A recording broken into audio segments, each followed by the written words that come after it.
Chapter 12 Murchie stages a private war.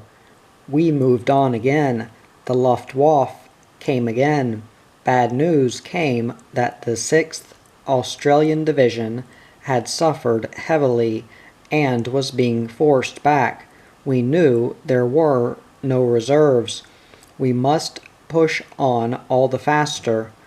One unspoken thought worried everybody's mind. If happily the enemy failed to break through our rear guard, then eventually we must reach the sea. What then? Would we be driven into the sea, or could the Navy rescue us? The nearer we struggled towards the smoke pall glowering over Lamia, the fiercer the Luftwaffe attacked. Truck after truck roared up in flames. With the energy of despair, the men pushed the wrecks clear, and the convoy kept moving on. We hardly spoke now of the rear guard, holding back the enemy behind us. We were expecting shells any moment, but the rear guard fought and fought, pressed back yard by yard. Throughout the anxiety and toil, I was very worried over Dawn. Every now and again I would come across one or other of the rebels, grim and haggard at their different jobs, but no one had seen Dawn. Suddenly, quite inexplicably, a mob of cattle appeared among the trucks on the narrow road. The trucks pushed on. Many of the poor cattle were sent crashing down into the ravine below. There was no room on that tortuous track for cattle and the trucks of a bitterly pressed army. Again and again cattle were driven on to the road. Again and again we crashed through them. Thus the 5th columnist among the shepherds tried to delay us. We were passing through a small village when a Greek woman stopped our regimental sergeant Major Kelly, talking mysteriously and pointing to a man idly reading a paper beside the road. The curiosity of the woman had been aroused. The RSM walked towards the unconcerned man, who suddenly leapt up and ran. The RSM instantly dropped him with a stone.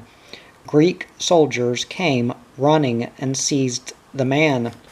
The paper was examined.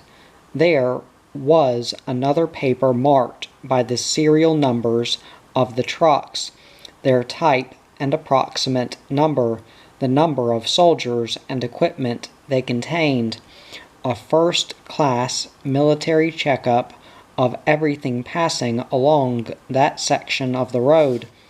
He was shot on the spot by the Greek soldiers. Lamia was now densely blanketed in smoke, German planes roaring above the smoke.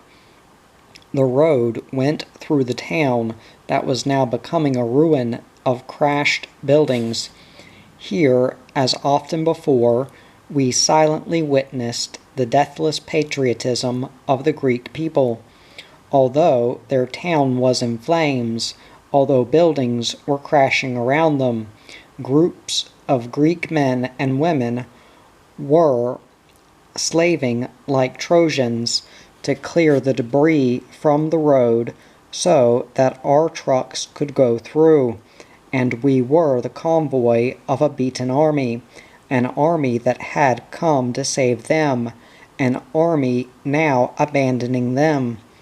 We had come to cheers and song, laughter and joy and flowers. As derelicts we were returning, sullenly rumbling back through the flames of war.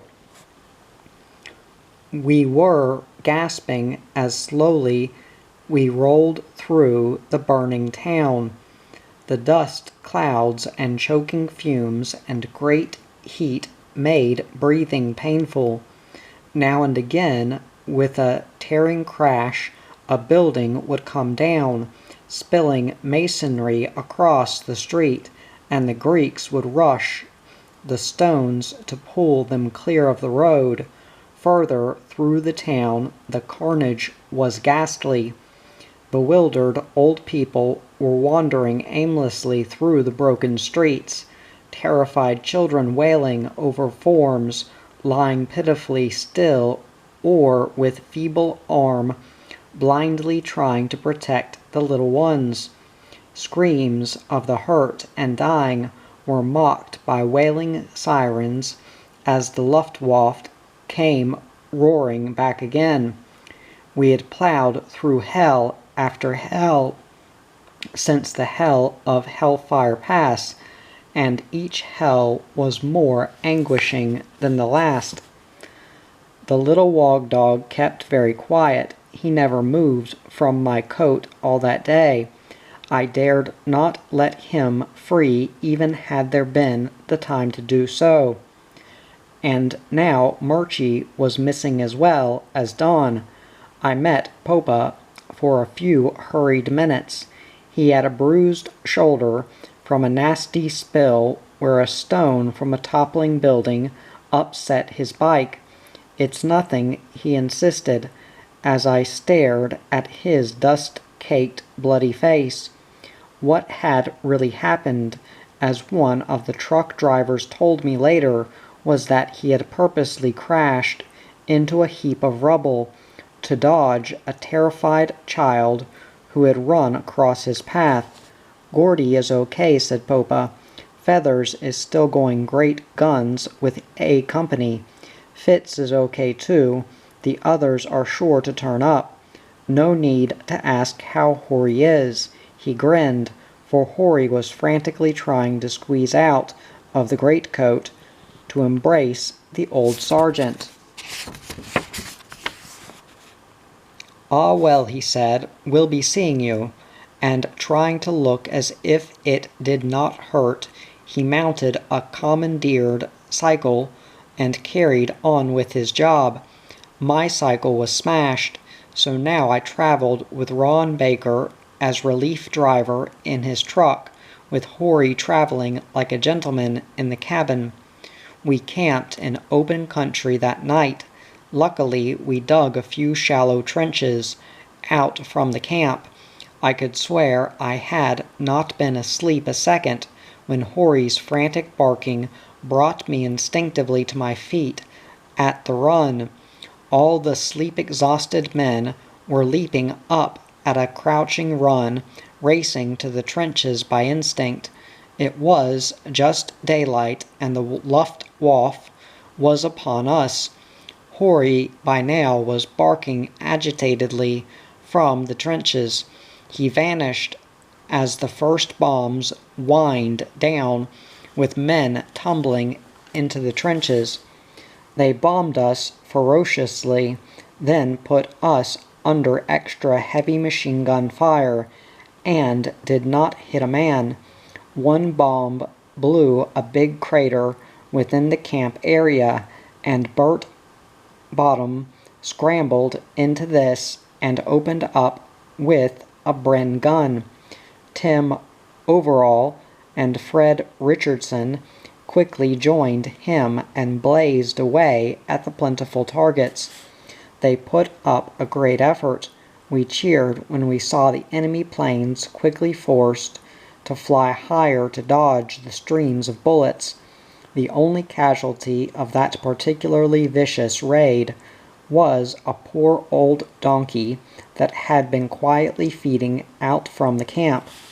You may be sure that Horrie the wog dog received lots of pattings and Cheerios for his timely warning, and more breakfast than even he could put away. Quickly we were on the road, lest the Luftwaffe catch us napping. As on other days, the poor Greek villagers, men and women, waited by the roadside to fill the bomb craters as the Luftwaffe screeched over. Thus the trucks rolled on. The craters were filled, and almost as quickly as they were made. On the 24th of April, we were hidden in an olive grove near the little village of Yolanda. For some reason, our own unit had received orders to remain hidden throughout the day and be prepared to move out at night. For this few hours' rest we were quietly grateful. At midday, Popa and Horrie and I took a stroll through the pretty village. Popa's professional eyes fastened on to a battered old truck pulled up in front of a little inn. "It's been in the wars," I remarked. "An old-timer too," said Popa, "and seen a lot of recent action." "Why, it is part burnt out," I exclaimed, "and look, riddled like a sieve with bullet holes. How on earth did they keep it going?" "Because they're good men," answered Popa grimly. "Whatever of them are alive. I shouldn't think any of them could be, judging by the truck." A roar of laughter startled us. We gazed towards the inn. There came drifting out to us an unsteady voice braying the 6th Divi song, "Old Blammy's Boys." "Old Blammy's Boys," roared the voice.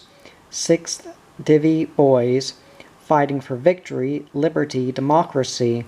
Oh, Hitler, we warn, we're the AIF reborn.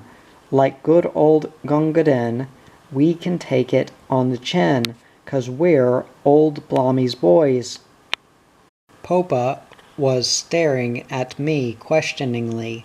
With a thrill, we stepped straight in to see that voice. Yes, it was Murchy standing unsteadily on a table, beating time to the song with a bottle of wine, and surrounded by laughing Greek soldiers. Horrie yelped frantically and, struggling from the great coat, raced down among the tables. The Wog Dog, yelled Murchy, "the good old Wog Dog. Where's the boys?" Then he caught sight of Popa and me, and we all joined with Horrie in excited greeting. "Struth," exclaimed Popa, "where the hell have you been? Dodging duty as usual, no doubt. But what a sight! Murchy wore a 10 days' growth of beard, a dirty face, from which Horrie was trying to lick traces of mud, a German officer's cap, a German Luger pistol stuck through one side of his belt, and a wicked-looking knife through the other. Across his shoulders was slung a battered Tommy gun. Horrie the Wog Dog," laughed Murchy, and held the excited Horrie overhead, for all the Greek soldiers to admire. I noticed Popa's glance, and for the first time saw that 2 Kiwi, New Zealand soldiers were supporting Murchy. They looked just as much like cut-throat bushrangers as Murchy did, and were armed very similarly. These obviously were the owners of the battered truck. "Looks as if they've been waging a private war of their own up in them thar hills," grinned Popa. "I wonder where their poor mates are."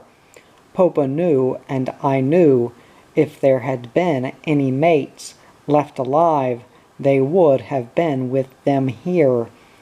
"Oh, I forgot," laughed Murchy.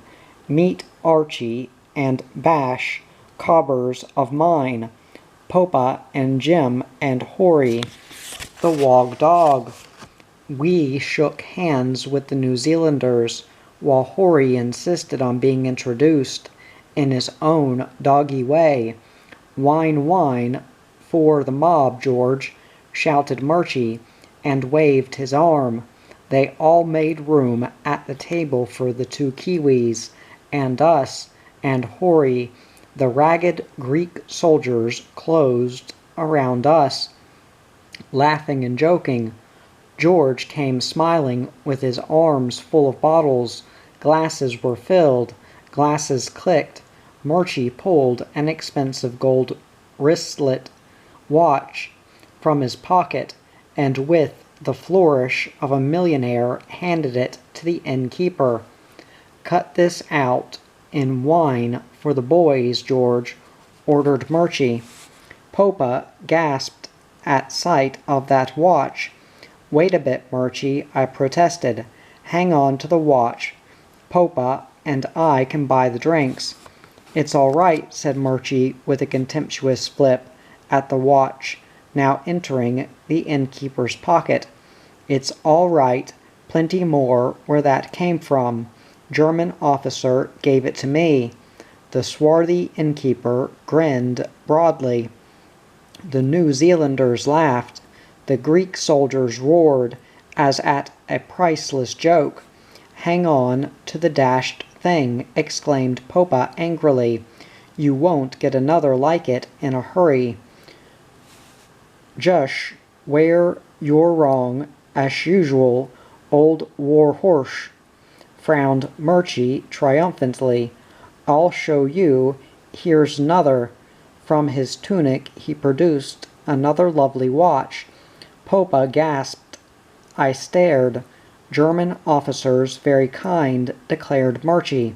The Greeks roared. "They must have got mixed up somewhere in a lively ambush," whispered Popa, "and the Germans got the worst of it." "Here, George," yelled Murchy. "Glass-top table too cold for Wog Dog to sit on. Bring cushion or something, and jug of milk." Murchy went through the pantomime of milking a goat. Between numerous glasses of wine, we learned by degrees of Murchy's adventures. During a particularly heavy raid, he'd returned from shelter to find his own truck burning and the enemy on top of them. He'd leapt aboard a Kiwi truck, and his adventures started properly. He was mixed up in contentious fighting and retreat, in which it increasingly happened that small groups of men became separated and fought on their own. The main body of New Zealanders had been pretty badly knocked about in the confusion. Murchy's truckload of diehards seemed to have been in the thick of it. When casualties occurred, they were quickly replaced by Greek soldiers. "Plenty reinforcements," declared Murchy. "Plenty. Good fighting boys, too. Fought like wild cats. Look at my warriors here," and he swept his arm towards the grinning Greeks. "They certainly did look as if they could fight like wild cats, and cut a throat with the best of them. Some of them wore bloody bandages. Their greatest trouble, it appeared, was to keep the old truck going." "There was plenty of petrol," declared Murchy. "Trucks were knocked out all over the place.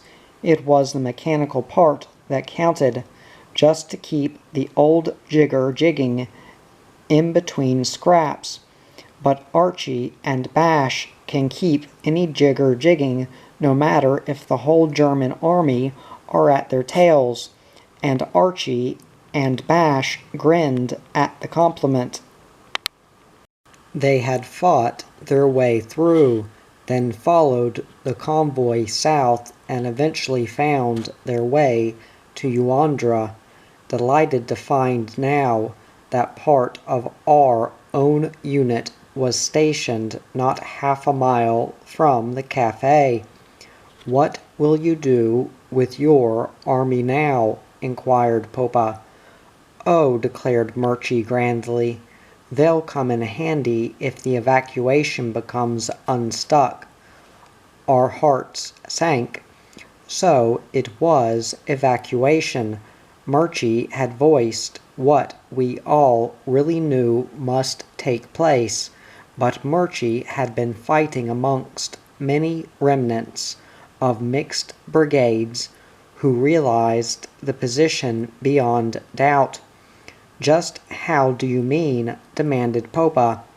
"Why," answered Murchie, "we'll mobilize the Greeks into guerrilla bands. There are plenty of them willing to, remnants of their army. It's all smashed up. We'll mobilize them and hang out in the hills until we find some way of getting back to Egypt. There must be plenty of small fishing craft around the coast we could commandeer if we become sick of fighting, which we won't."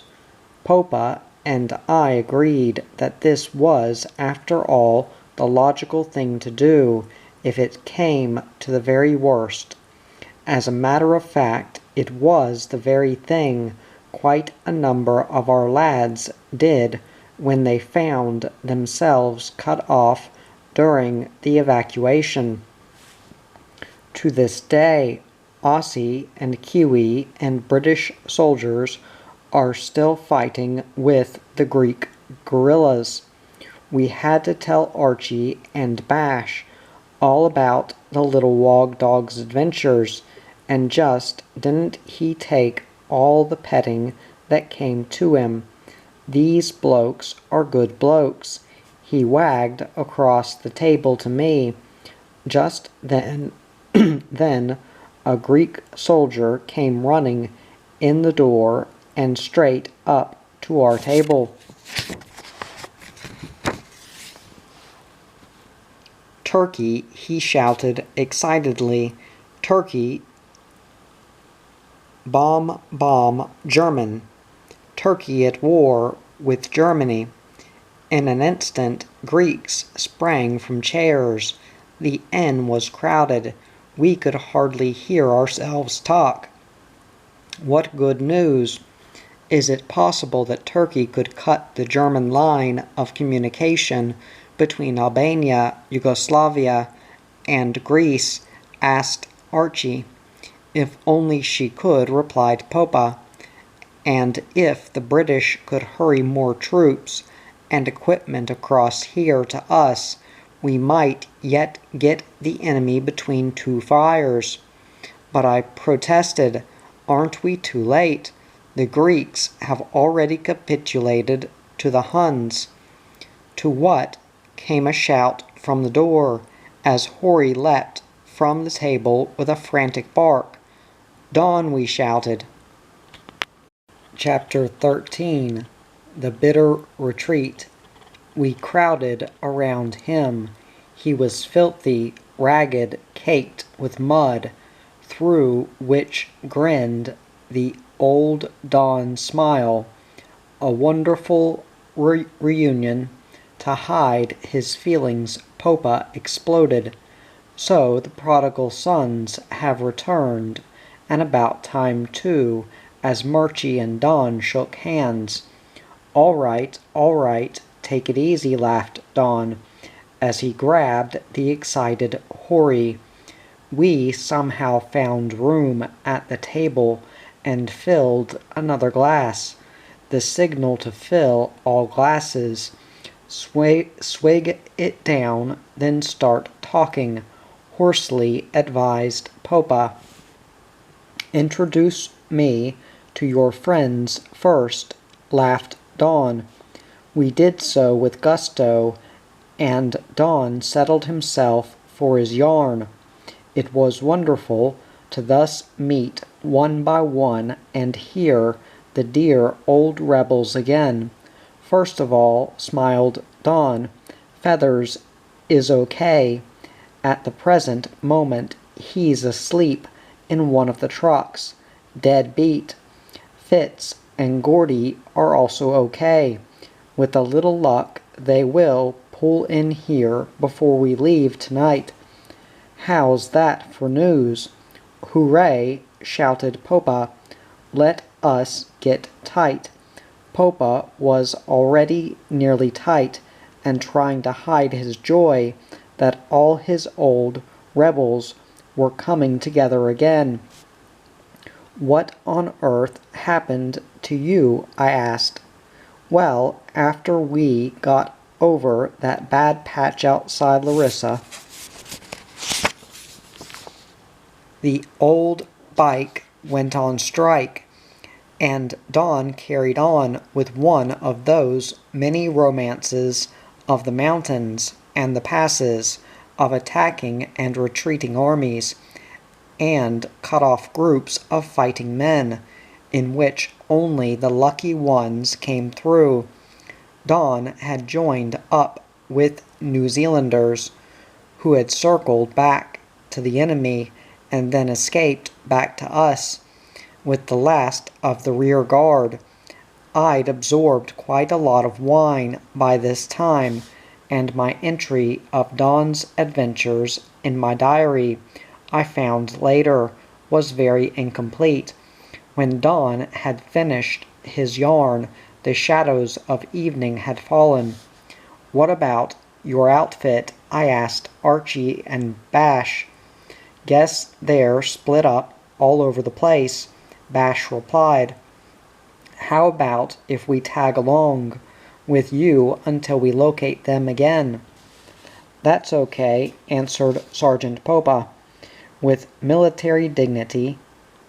"You men of the New Zealand Army are on the strength. Have you heard anything about Turkey being at war with Germany?" I asked Dawn. "Plenty of rumors," he answered, "but we do not know the truth." "How about your Greek commandos?" demanded Popa of Murchie. "Dash good fighting men," declared Murchie, with a thump at the table. "Where I go, they go." "Thash, all right by me," declared Popa. "We'll put them on the strength. They can have the truck," said Murchie, "and follow us when we pull out tonight." "Thash decided," declared Popa, and rose unsteadily. "And now we must go back to camp. There'll be something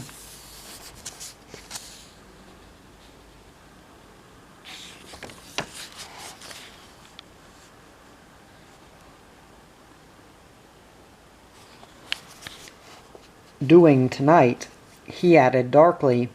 "Give orders to your Greeks to pile into the truck and follow us." So we filed back to the lines, with the truck loaded and packed with Greek soldiers. We parked them at the rear of our lines, and then filled the battered old truck with rations. Shortly after dark, the convoy moved stealthily out onto the road. German airborne troops are expected to land at Corinth and cut off our retreat by blowing up the canal bridge. Sergeant Popa told us shortly after we had started, so the convoy keeps moving, see to it. And the race commenced to get the convoy through before daylight. Every second or so headlights were thrown on recklessly. It was a do-or-die stunt. Hundreds and hundreds of headlights lit the mountain levels as we raced towards Corinth.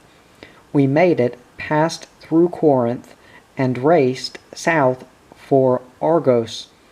The paratroops were dropped too late. Just after we'd passed Corinth, they came to ground in early morning and blew up the main bridge to Athens. The convoy missed disaster, or at best a German prison camp, by a matter of minutes. Just at daylight, our weary, thankful unit pulled into a friendly little olive grove, and there hid for the day. "Where are my commandos?" demanded Murchie. Immediately we piled out of the truck. We searched for the truck, but the Greeks were not there. "I'm afraid the old truck must have broken down," said Archie with a sigh. "I felt certain when we were traveling it could not have survived that mad run last night." It was a bitter blow to Murchie. He and the Kiwis and Greeks had been through a lot together. We found feathers but failed to locate Gordy or Fitz, though they must have been somewhere near. "What day is it?" asked Popa suddenly. We had no idea. "Anzac Day, April 25th, he declared. "The landing on Gallipoli," I exclaimed. And Popa was launched on the landing. We listened sympathetically to the old warrior's memories. Old Sergeant Popa was in serious vein. We felt serious enough. Heaven knows this meant another Gallipoli for us, not such a creditable one. "Let's wander up through the village," suggested Murchy. "Excuse for a bottle of wine," growled Popa. "Yes," replied Murchy. "I saw your tongue hanging out." We passed many trucks hidden among the olive trees, with tired soldiers digging shallow shelters for protection. The enemy planes would be seeking us any moment now. Horrie scampered around, investigating bushes and anything that looked like a tree to race back to us full of beans and fun. "He can take it," nodded Popa gloomily. "Yes, he's setting an example," said Murchy brightly. But for once Popa did not bite. He was taking Anzac Day very seriously. To spend this day hiding and running away from the enemy vividly contrasted against that great landing at Gallipoli. "Cheer up, Popa," I advised. "It's not over yet." "No," he replied, "but it stinks a bit. I'd rather stop with the Greeks than run away," frowned Murchy. We walked on quietly for a while, thinking of the game, little country, and the old people and children we were leaving behind.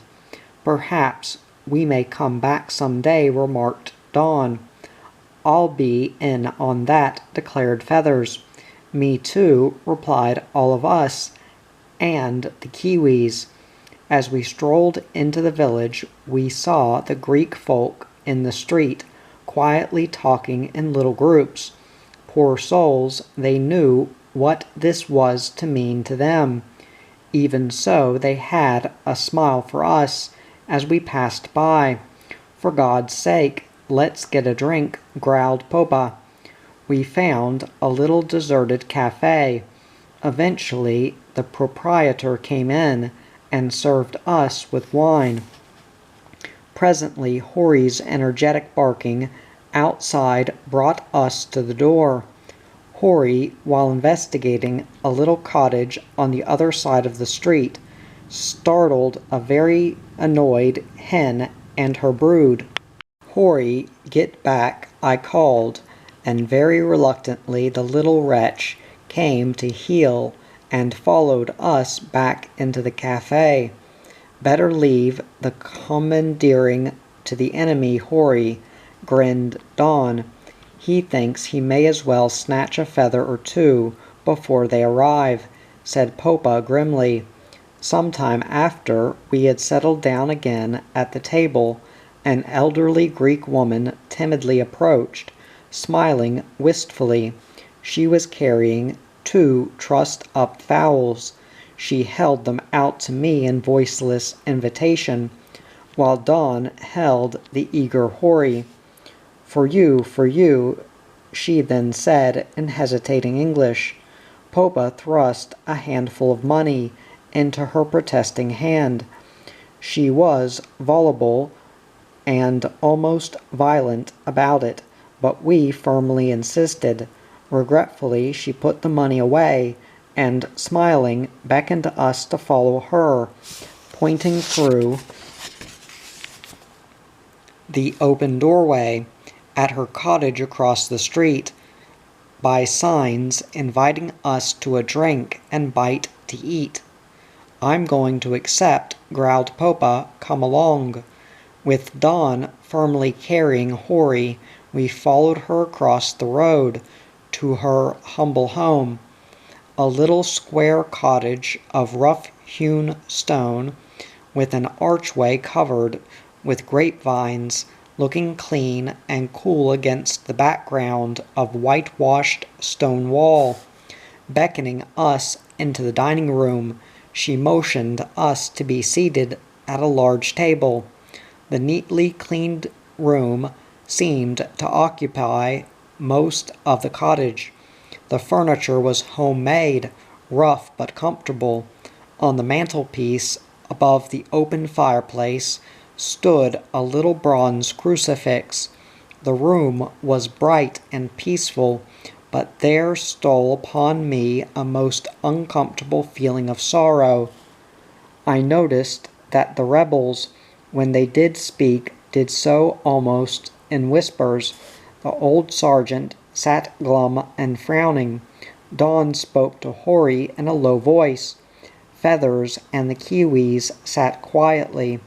The spell was happily broken when the old lady returned from the kitchen with a bottle and glasses, brown bread and white, and sour cheese made from goat's milk.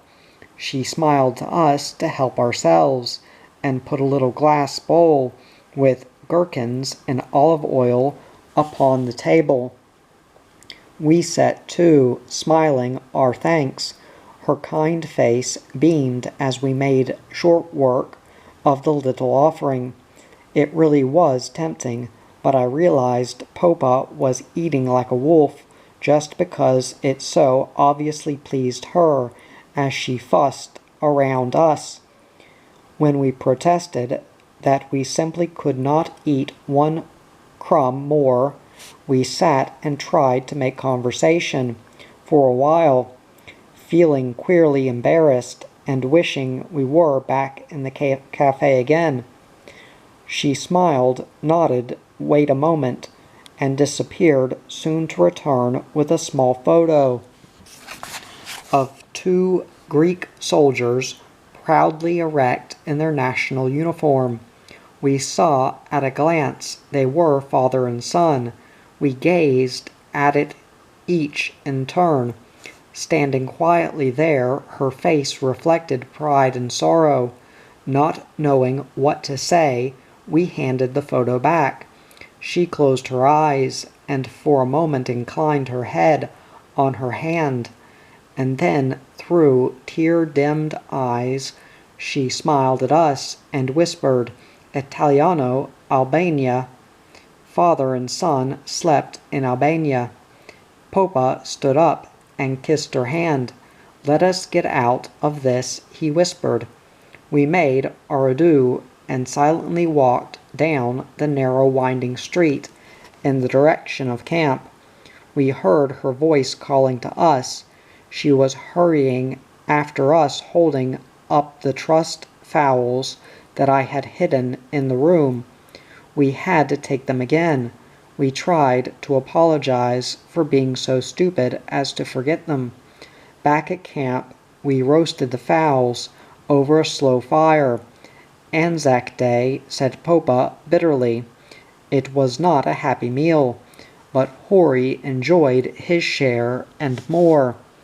After dark, while at camp was quietly preparing to move, the rebels got busy.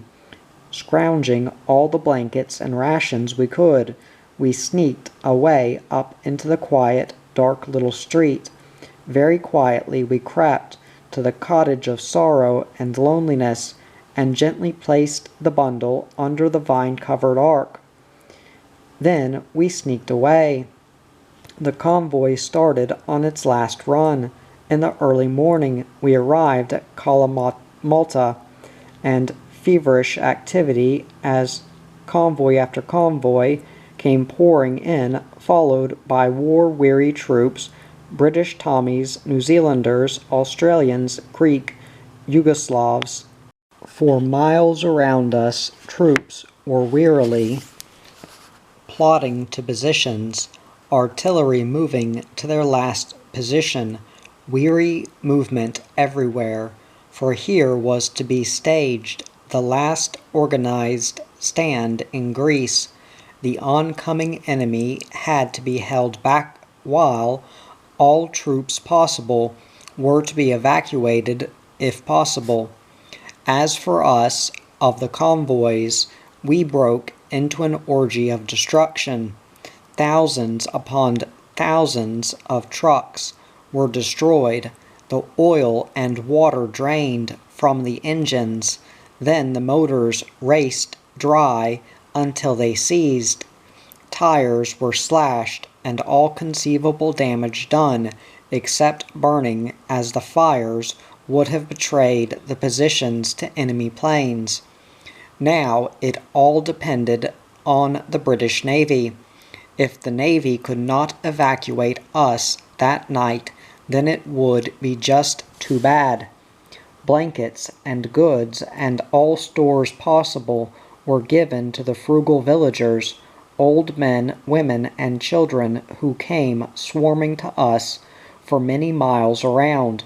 Poor folk.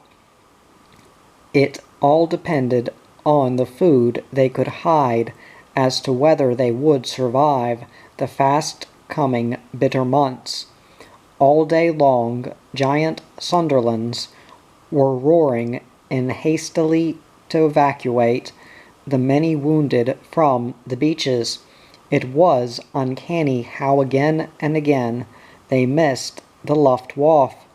The Luftwaffe would roar in to bomb the countryside, then hurry away for more bombs and ammunition. By magic, the Sunderlands would appear, quickly load, and with wounded be away, just as the Luftwaffe reappeared again to bomb and machine gun position after position, all through the tragic day. Greek villagers for miles around were guiding weary troops to places of concealment until the anxiously awaited night should fall, a night that seemed never to be coming, while men and women still toiled on the road, filling in bomb craters as the last convoys struggled in. Weeping girls clung to soldiers, imploring them to take them away before the Germans arrived. And right here amongst the slaving toil of the rebels, out of the corner of my eye, I noticed a little romance. Two beautiful young Greek girls. In no time I could not take my eyes off them. They were in Australian uniform, toiling among all the muddy, oily, sweaty lot of us. Many hours later I noticed them on the transport as through that hellish night we steamed for Crete. Alas, since then we have wondered whether they jumped from the frying pan into the fire. But we were still on the land fronting the beach, longing for the night that would not come.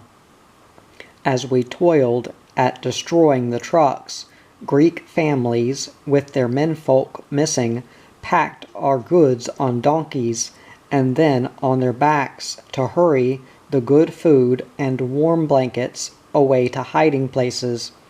Old men, women, and children toiled with the energy of despair.